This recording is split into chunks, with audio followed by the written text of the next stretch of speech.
Hi, this is Dr. Liz. Welcome to the Hypnotize Me podcast, the podcast about hypnosis, transformation, and healing. So this is the last birth story for a while.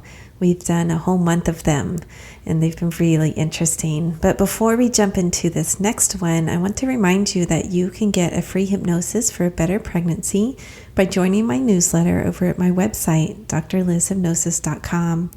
There's also hypnosis downloads over there now. So you can get one for a guided face massage, which my students just used to love during prenatal yoga. So go check that one out. There's one to reduce fear and anxiety. And there's also one if you're planning a cesarean birth and you already know that. It helps reduce fear, helps lessen any potential complications, and it helps quicken healing after the birth. So it's really wonderful. All right, let's jump in now. So I'm here with my friend, Dayna Reader, who I've known for over 20 years now. A very long time. Yes. I've met her, and she's in the loft, recording in the loft. I'm here in Florida, all the way from California. Yes.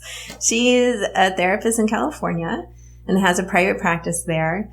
But she's here today to talk about her HypnoBirth. So she is actually the first friend of mine that told me about HypnoBirthing. Her kids are like a little bit older than mine.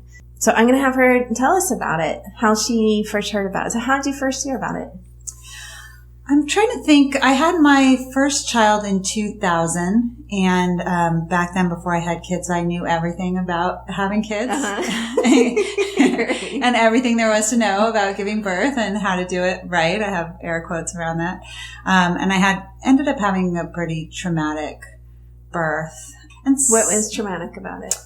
Well, I had planned a home birth, and just nothing went the way I thought it would go. And after 24 hours at home, I was dehydrated and exhausted and terrified and not progressing. And so we made the decision at that point. The midwife was there, my partner was there, and we made the decision to go to the hospital. Mm-hmm. So that was sort of at the 24-hour point in my labor, and it went on another 13 hours. Wow. And it was just really scary. And it was not, I did end up with a vaginal birth, but nothing else went the way I wanted it to go, either for myself or for my child or for my partner. And it left me feeling terrible. Mm-hmm. Up till that point in my life, I really felt like I could control things in my life to some extent. And I think it ended up being really good for me because I really needed to learn that lesson about not being able to control things. But I really was upset about how my body had not been, I saw it as my body had failed to do the thing that I thought my body was made to do. Mm-hmm. Even though in the end I was able to birth her vaginally, I really had this idea about home birth and how that would go, and it would be so natural. I wouldn't need any intervention. And of course, I ended up having a bunch of different interventions at the hospital. And so when I was going into my second birth, I had a lot of fear and a lot of anxiety left over from that first birth. And it must have been one of the moms in my play group. I think I was in an attachment parenting play group.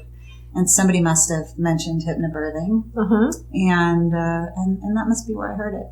Okay. And then what happened? Did you take the class? Did you have tapes that you listened to? Like, tell me the process. Yeah. So when I got pregnant with my son, my daughter was about 2 years old and super rascally, and I couldn't leave her with anybody. And we live on the coast south of San Francisco. And the only hypnobirthing classes they had were in the city, which is about a 40-minute drive from us. And so it was impossible. It felt impossible to us, for my partner and I, to drive to the city, to leave our daughter with somebody. Mm-hmm. So classes were sort of out. I don't know why I didn't feel like I could take it myself. Get to the city. I was a stay-at-home mom. Didn't really have any time to do that. So I ordered the book, the Marie Monken book, HypnoBirthing, and it came with a CD. This was 2003 or 2002 at the time. And I just listened to the CD and I read the book. And then partway through it, I still was having significant anxiety about the birth. I had planned another home birth. Yeah. I still had a lot of fear and unprocessed stuff from the first birth. Mm-hmm. So I booked, I think I had probably 3 or 4 individual sessions with a hypnotherapist. Okay. Forget what I did with my daughter at the time, but I was able to drive to the city and have those individual sessions. Fear clearing is what I remember them being. So then you did these 3 or 4 individual sessions. You read the book. You listened to the CD. How pregnant were you? Like when all this happened? How many months? I feel like I heard about it right away. Like before I came here, I was looking through my pregnancy journal and I found the place where I said, I'm going to try this hypnobirthing thing. Because prior to that in the journal, I was writing about really my anxiety and how what I was really afraid of was that everything would go the same way it went the first time. Mm-hmm. And so that was a real fear of mine, that I wouldn't be able to do it and that my fear would get in the way of that. So I think I was just maybe 12 or 13 weeks pregnant when I started doing that. Yeah. But I was religious about listening to that CD. It was like any chance I had if my daughter took a blessed nap, I was with the rainbow relaxation and there were the birthing affirmations. Yeah. Oh, and I remembered that, there was a website at the time. I don't know if it's still there. It's called HypnoBabies. Mm-hmm. Yeah. I have a HypnoBabies CD as well. Like it's different than the HypnoBirthing. Right. But it is a different system that's similar. Yeah. So the woman who ran it, and I don't remember her name, she was so kind to me. I actually ended up emailing her. She emailed me some scripts. I don't even think they had MP3s. No, they didn't. They didn't. No. And she didn't have a CD, but she emailed me these scripts and she said, just have your partner read them onto a tape. The technology has changed so much. So I had my partner read it. So then I had it in his voice. Oh, and lovely. Then it's then I became accustomed to relaxing to the sound of his voice, which really helped. Yes. In the birthing too. One of the ones I remember was called glove anesthesia. Yes. And it was where, you were trained then to be touched on your hand and then your hand would feel kind of numb. And it was, and there was glove anesthesia. And then there was the meet your baby. It was like, I'm an EMDR therapist and we have calm, safe place. I think there's probably that in a lot of different methods. Yes. Like in hypnosis too. We often create a calm, safe place for a client before we do any kind of therapeutic work. Yeah, so that's what this was. It was like calm, safe place, but then there was a visualization to meet your baby. Oh, which was super cool. So my partner went and taped all those for me with his voice, and I would listen to those inside the rainbow relaxation and I love that birthing affirmations one too. I thought they were kind of corny, but I love them. I felt so good. I remember like walking at the beach and just listening to them. And there's that part. It's Marie Mungan. Is it her voice? I think it is her voice. Yeah. And she says, I think the last thing she says is, my birth is a beautiful celebration of life. And I just love that. That was just really what I wanted to go into my head. Like, it's going to be a beautiful celebration of life. Right? I actually hated the affirmations. Like, I could not stand to listen to them. And in fact, they came on by accident at one point in my birth. And I got like really tense. And my doula, who was on the podcast a couple weeks ago, anyway, she realized at the time, like, oh my God, like no affirmations. Shut them down. Yes. Yeah. So she would just replay the rainbow relaxation for me, which I loved. Yeah. I loved the rainbow relaxation. But everybody's individual on that. Totally. Some people love the affirmations. For me, it was just like, these are bullshit. Like, I cannot stand, like, my first birth didn't go well. Yeah. So, and I had done a million affirmations for that birth. And I was like, these are not going to work. The hypnobirthing works. Right. To decrease the pain and go into relaxation and all of that. But the affirmations for me were just... I did think, like I said, they sounded pretty cheesy to me. Mm-hmm. And I have always, all along, I've been a therapist for 20-ish years, and I see myself as sort of a scientisty person, and but also I'm a very spiritual person. I sort of straddle those two worlds. So I was skeptical about it the whole time. I was like, this is not going to work. The scientist in me was like, this is super duper cheesy. Right. But at the same time, it just comforted me. And I think that part of me that was so anxious about, and I was carrying all these stories from my first birth. You know, I can't do it. My body's not going to be able to succeed at this. I'm not strong enough. I think that those affirmations, as cheesy or as bullshitty as maybe this conscious part of my brain sounded, there was this other part of me that was just like, it almost reminded me of sort of like a grandmother, like a loving grandmother who can just say anything to you and it just comforts you. Yeah. And I think maybe it was that to me. It was like the voice of like a loving, comforting granny. Yeah. The point is that affirmations become a voice of comfort. Yes. For when you begin to listen to them, and over time they become that. They really were that for me. Yeah. So then what happened during the birth? Everything that had gone wrong, I'll say, with my first birth didn't happen in the second one. So, you know, with my daughter, I started labor at 1:00 in the morning, and I just woke up in this state of pain and fear, and I missed a night of sleep, right? But, you know, with this birth, I woke up at, 8:30 in the morning. I'd had a great night's sleep, which never happens when you're 40 weeks pregnant. But I woke up and the sun was shining and the birds were chirping. It was like, zippity-doo-dah. It was perfect. Yeah. Right. And I woke up and I noticed that I was leaking, amniotic fluid. And I was like, oh, today's a great day to have a baby. Aww. And I could really feel all of that work, like just even that first thought, because my thought was that the first surge or the first whatever sign of going into labor would send me into fear and anxiety. And instead it was like, I knew I was going to have a baby. And that was my first thought. Today's going to be a great day to have a baby. It was just like a birthing affirmation, right? Awesome. Yeah. And so the surges didn't start for a little while. I just was sort of leaking fluid. My daughter was in cloth diapers at the time. So I borrowed one of those. Cleaned them up. Yeah. Cleaned them up. And just like, woke up my partner and woke up my daughter. And, we had somebody come and get her. And then it was a Waterbirth. That's what we planned. So we had the tub down in the living room. We started filling it up. And then my partner and I just took a walk to the beach. I sat on the beach and I watched the waves coming in and out. And I just could feel the hypnobirthing. I could feel the work that I had done was just in my mind. Like I didn't feel afraid. I felt the surges would start to come and I just sort of watched the ocean and felt the surge. And I think there was another affirmation that was something about that the surges are your body's way of bringing your baby close to you or something. God, it's been, this was 13 years ago. My son is 13. He's almost 14 years old. Wow. So I felt relaxed and I felt calm, and we sat on the beach for a long time. And then we got up and started walking home.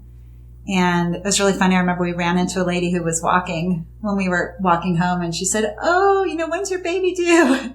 And we were like, "Any minute." She thought she was on the just, way. We're getting home. So, so then we went home, and that must have been around, probably 11 or 12. And we called our midwives and we called our doulas. I just, sat there sort of breathing and, listening. We had bought also 2 CDs that we got, the one that the Stephen Halpern. Yes. The Comfort Zone, which is the music in the background of the hypnobirthing. So I put that on. And we also had one of the members of the Grateful Dead has a CD called Music to Be Born By. Or Be Born To.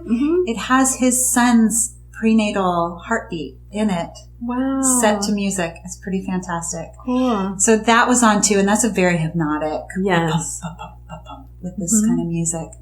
And I just was calm. And then the midwives came, it must have been about 3:00 in the afternoon. And so by that point I felt like I was really working and I was really doing well.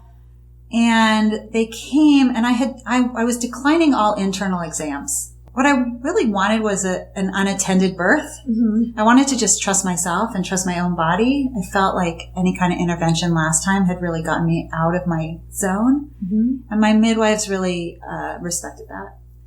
So they came, but they, without doing an internal exam, said, just from the length and the strength of your surges, we think you're still in early labor. And I remember that made me feel discouraged. Because that's what happened the first time, right? So then the midwives left, and they said they would come back when my labor was stronger. I should call them when the labor got stronger. But I put on the the birthing affirmations, Mm-hmm. and I sat on the couch and I closed my eyes, and it got me, bam, right back into the positive headspace. Yeah. Just by listening to that. Uh-huh. So it was really that was huge. Yes. Yeah. So then it just went on. We ordered a pizza. Those of y'all who had a home birth know that, right? Like you're hungry for pizza, you order pizza. That's what we did. Mm-hmm. And my doula, Molly, was there, and we chatted, and my partner tried to go upstairs and get some work done. But it just went along. It was very calm. And then it really kicked up. I'm trying to think. It was later in the evening. So it was probably about 8 o'clock in the evening. And I noticed once I stand Mm-hmm. and start walking, I really get a strong surge. Mm-hmm. So I thought, this is probably what I need to do. So then I wanted to have a shower. We went upstairs and we got in the shower, and transition hit me. Bam. Wow. In the shower. Yeah. Yeah. I listened to your other podcast where you had the woman saying that she had had a painless birth. Uh-huh. So it was not painless. And to me, I never really bought into the whole painless aspect. I was really Mm-hmm. hoping to be fearless. Fearless. Okay. That was really what I wanted. So I was in a lot of pain in the shower, and I was saying things like, this is our last baby. You're going to have a vasectomy. Yeah. So then I felt like, oh my God, I need to get out of the shower. We got out of the shower, and I looked up, and my second doula was there. And so somehow we made it downstairs, because at that point I was talking like very, I feel like I was very much in my reptilian brain, just sort of like downstairs. Warrior mama. Water. Yeah. Not speaking full sentences. Got to barf, right? Uh-huh. So with the doulas came, and we somehow got down the stairs, and I just wanted to get in the tub. I got in the tub, and it must have been close to, it was probably 8:45, 9 o'clock at night. And my one midwife, Catherine, came, and, she just checked the baby's heartbeat, and she had never been to a hypnobirth before. So she had been a midwife for probably 20 years. She had attended hundreds of births, home births, Mm-hmm. hospital births. She was amazing, Kathleen Newburn. She said to me afterwards, she didn't think that I was actually in transition because I was so calm. Yeah.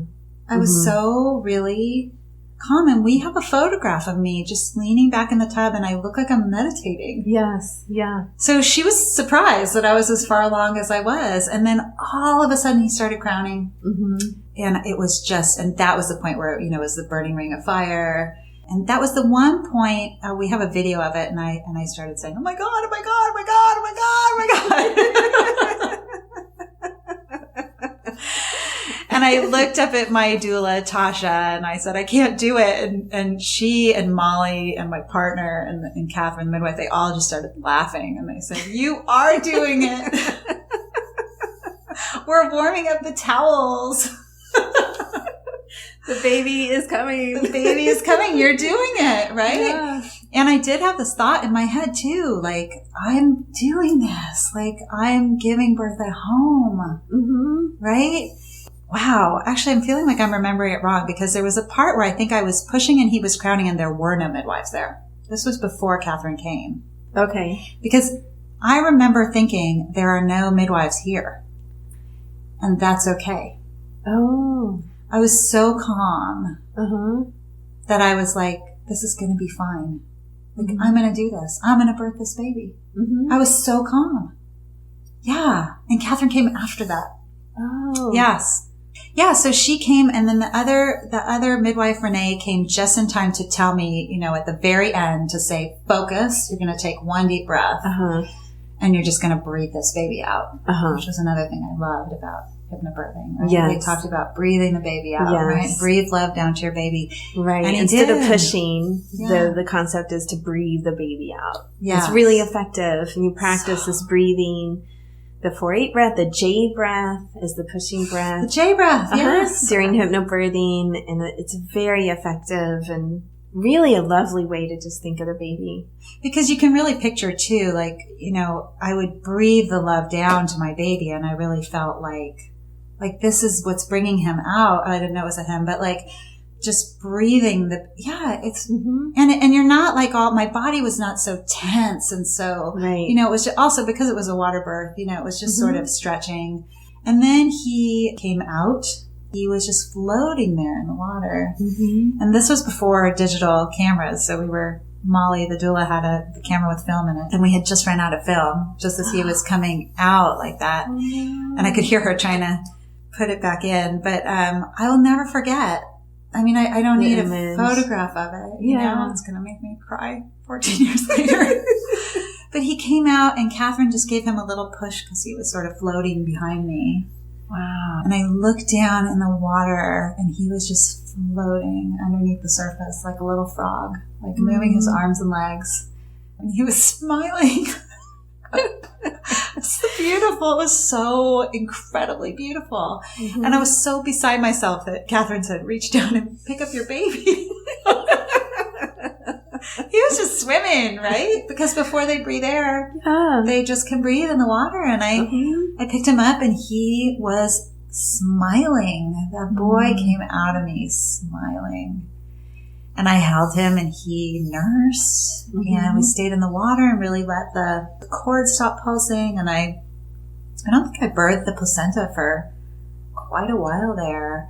But what Catherine said was that later she said, I don't think he knew that he'd been born. Like, it was so calm, and it was such a natural transition from the womb. And I was so calm. Yes. And I was just filled with this sense of like power, right? Like, my body did this. And I will tell you that there have been times since then, in the last almost 14 years, where I go back to that moment and I think like, oh, this body can do anything. Right? And I really think it had a lot to do because I was filled with fear before I found hypnobirthing. That's the truth. Yeah. And I did not have one moment of fear. I feel like I could have gone into the mountains and squatted under a tree and squeezed that baby out with the help of hypnobirthing. Yes. Right? It is truly powerful. It really is. I did not have a speck of fear. Wow. Yeah. And I am a person who, anxiety is where I go in my dark hours. And there was not even a speck of that. Wow. It was maybe the most beautiful day of my whole life.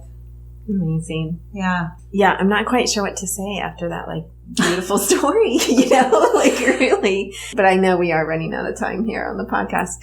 So tell people how to find you, because Dayna does a lot of EMDR in her practice now, right? You deal with trauma.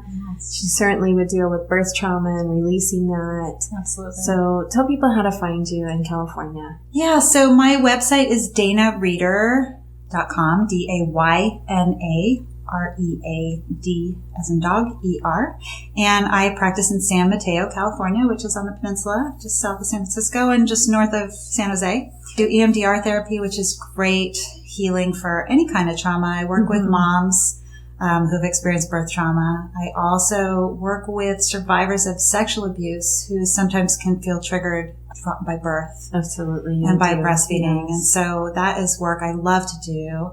I love to work with pregnant moms and just help them clear that fear. I really believe that if all women birthed this way, that we would take over the world. Because whenever I meet another home birth mom, I just think sister, we could do this thing, right?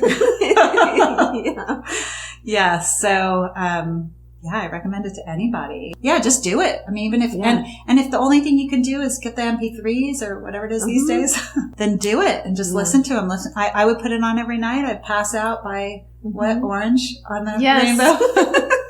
Totally orange. On the rainbow relaxation. But it worked. That's all I can say. I was skeptical the whole time and it worked. Yes. So that's me. Yeah. Thanks for being here. Yes. Thank you. This was fun. That was such a fun interview with my longtime friend, Dayna Reader. I really enjoyed it. You know what struck me listening to it again is that her partner read affirmations and the birthing script to her. So she heard it in his voice. And I think that's a wonderful idea. That is so easy these days with the recorders on our smartphones. So do it in your own voice or have a loved one read it to you or have your partner read those affirmations to you about having a beautiful birth. That's if you like affirmations, right? So anyway, I hope you enjoy the new outro that's on. I got some feedback about the other one that is just too salesy. And my friends were like, Elizabeth, you're not very salesy and it sounds so salesy. And I was like, oh, sometimes you need someone to hear it for you. So I hope this one sounds friendlier. All right. Have a great week. Peace. Hey guys, if you like this episode, do Dr. Liz a favor and rate, review, and subscribe on whatever player you like the best. Or better yet, tell a friend about the podcast so Dr. Liz can send her kids to college. If you want to learn more about Dr. Liz, just head over to Dr. Liz Hypnosis. That's DRLIZ hypnosis.com. Check out the hypnosis downloads and join the newsletter. And have a great week.